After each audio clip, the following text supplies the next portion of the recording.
तुला उभं राहायचंय का? राहा. ब्रह्मकमळाचं फूल आता जास्त उमलले. छान वाटते ना त्याचा सुवास, मंद सुवास एकदम दरवळतोय. स्मेल हा शंकरची पिंड आहे. करेक्ट. खरंच गुड्डू त्याचा शेप आहे ना म्हणून त्याच्या आतून पिंड असते. हो पिंड असते त्याच्या आतमध्ये. काय नाव आहे? ब्रह्मकमळ. ब्रह्मकमळ काय हा झाडांचं आमचं पंकीत लिची गुड्डूनी लावले लिचीचे पंकीनचे झाड. आणि वेगळे वेगळे झाडे फ्रूट आणि तिथे सगळे तिकडे वेगळे वेगळे लावले ते सीट.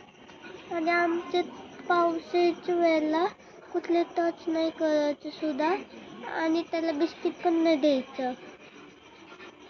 इकडे नको नको रात्रीचं नाही करायचं. त्याला रात्री सेकंड कलरचं नसतं ते कुठल्याला खूप केले असतात.